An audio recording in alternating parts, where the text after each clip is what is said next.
I'm Elizabeth, just your average housewife living a pretty standard life. As I near my 60s, my husband Christopher, who's a bit older, has shifted from full-time work to freelance gigs, and we're enjoying our laid-back days together.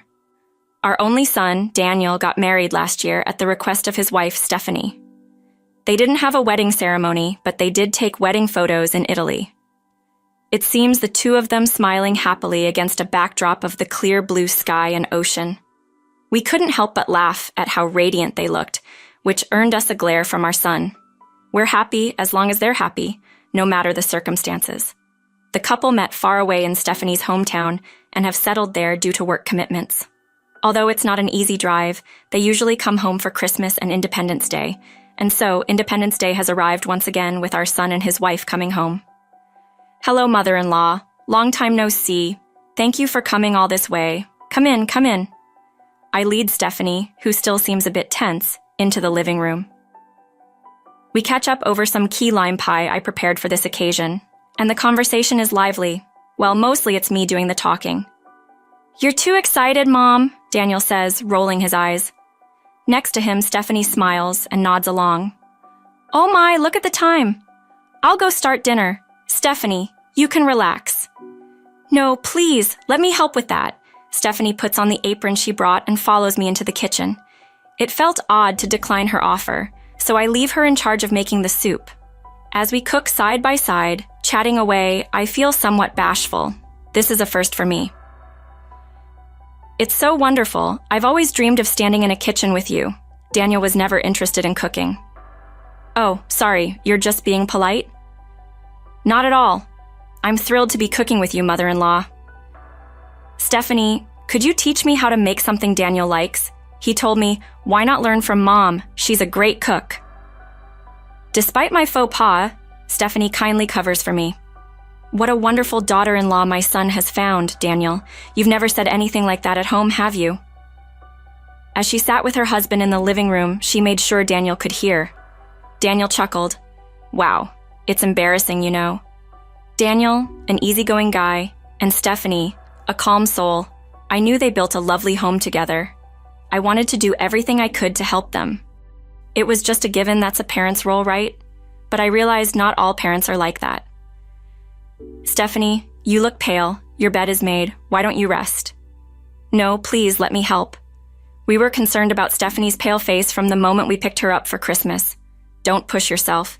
You look thinner than when we saw you last summer. Are you eating well? About that, Stephanie hesitated, but stubbornly moved toward the kitchen. Her husband chimed in. Elizabeth can handle it. You should rest. Okay, sorry. Finally, she reluctantly left the kitchen. Throughout the visit, we advised her to go home early because she was unwell, but still willing to help. Stephanie seemed like she wanted to say something, but Daniel nudged her, and they left. Watching their car drive away, we sighed. She looks like she was struggling but still wanted to work. She could lean on us more. She probably hasn't had the chance to rely on anyone. Why Stephanie refused a wedding ceremony? It was her relationship with her biological mother.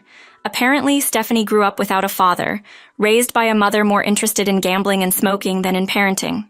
So, Stephanie's maternal grandmother took care of her, teaching her all the household chores. She passed away before Stephanie went to high school. Stephanie has been working part-time to afford her tuition at an alternative high school. She's a dedicated, hard-working woman, and until their marriage, her mother had been taking most of Stephanie's earnings. Daniel told us, clenching his jaw. So, Dad, Mom, if you see Stephanie struggling, please help her. I remember the night we first met Stephanie before their marriage when Daniel earnestly asked this of us for the first time. It was moving to see our son, who had lived life at his own pace, had finally grown up enough to have someone to protect, and it was wonderful to know that he trusted us. 2 weeks after Christmas, I usually avoid calling unless it's necessary. I'm a chatterbox, and Stephanie tends to overthink interactions with people. Keeping a bit of distance works best for both a daughter-in-law and a mother-in-law. When I first got married, we lived with my mother-in-law, and we didn't get along at all. My husband eventually decided we should live separately. Once we did, we saw less of each other's irritating habits and managed to maintain a cordial relationship. I don't think she's a bad person after all.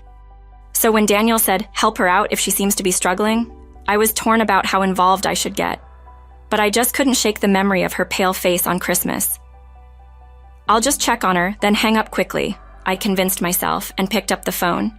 After several long rings, she picks up. Mother-in-law? Hey, how are you feeling, Stephanie? Did you see a doctor? Sorry for crying, but I've been really worried. I nervously ramble on, trying to hide my guilt. There's silence on the other end. Sorry, I tend to ramble. Unselfishly help me. What, mother-in-law, please help me. Her voice is desperate. I instantly realize the gravity of the situation. What's wrong? Are you feeling ill? Where's Daniel? Daniel is on a business trip. Understood. I'll be a little while, but hang tight. I'm definitely coming. I hang up without asking any more questions and check the time. It's just before noon. If I catch the train now, I should be there in about 2 hours. I leave a quick scribble note for my husband, grab my wallet and phone, and rush out of the house. Stephanie, mother-in-law. Stephanie was slumped on the couch in a room as cold as outside. You don't seem to have a fever. Did you go to the hospital? I'm sorry. No need to apologize. I'm sorry. I snap her back to reality. I warm the room and decide to make some cocoa. The fridge is empty, so I can only make rice porridge. What I had to force out of her hesitating lips was about her strained relationship with her mother. Stephanie's mother had always opposed our marriage, probably didn't want to lose a daughter who took care of her and gave her money, so she agreed to back off on the condition that she would financially help us until we had children. Turns out Stephanie was suffering from morning sickness on Christmas. After the new year, she was led to an ob-gyn during a hospital visit where they confirmed a heartbeat from the fetus. Her morning sickness is severe, and she has even had her work hours reduced. Daniel wanted to cancel his business trip, but Stephanie insisted he go, citing it as important. Then her mother showed up demanding money. Seeing Stephanie's pale face, she quickly discerned the pregnancy and yelled, "You are not allowed to have this." The baby, upset that her usually submissive daughter wasn't agreeing, she took all the money and food in the house and left. As Stephanie recounted this calmly, I broke into tears. How could someone do this to her own daughter and grandchild? Mother-in-law, seeing me cry, Stephanie's emotionless face twisted with guilt. It was heartbreaking to see her, a woman who didn't even know how to cry in pain. Stephanie, be honest. What do you want to do? If it's all right, I want to have this child, even if it's a burden on you and the family. A burden when your child's life is at stake? I gently touched her still flat belly. I'll protect you and your mom. I swear. That night, I told Daniel about today's events over the phone and made a suggestion.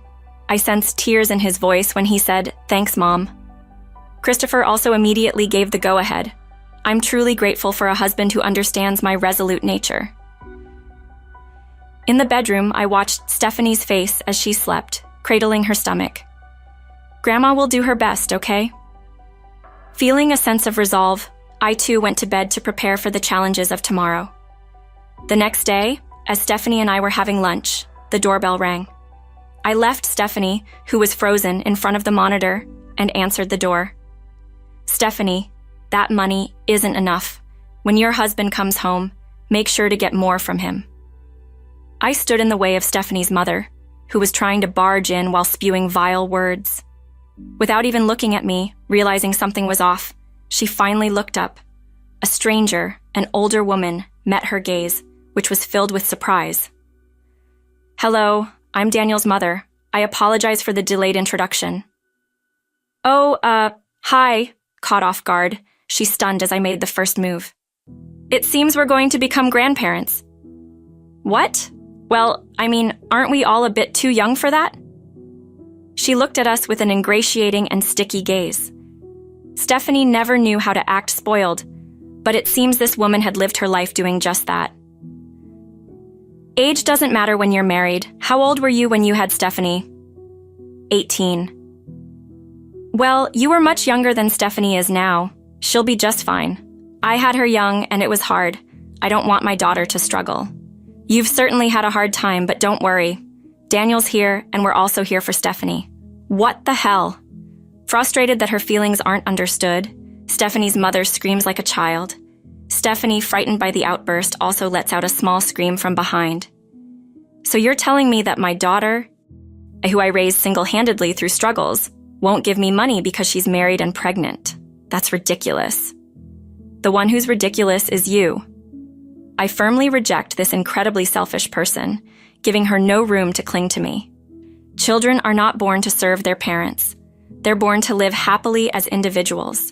Besides, your struggle stems from your lack of self-control and reckless spending. I can do whatever I want with my daughter. Then give your daughter to us. Suddenly, the bedroom door opens, and my reserved husband appears. The unexpected arrival of a second person changes the color of Stephanie's mother's face. The entrance of this somewhat intimidating older man has diminished her bravado a bit. Ignoring her changing expression, my husband takes out a thick envelope from his bag. I had set aside $50,000 for my son's wedding. I'll offer it for your daughter. $50,000? She was visibly thrilled by the sum, a sum she was not accustomed to. Well, I've spent more on raising my daughter. Actually, it was infuriating to watch her try to negotiate for more money rather than say her daughter couldn't be bought. That amount has probably already been paid back by your daughter, hasn't it? She seems quite self-sufficient. If you don't need it, we can call the deal off. Well, fine then. It's for my daughter and my grandchild. She snatched the envelope from my husband.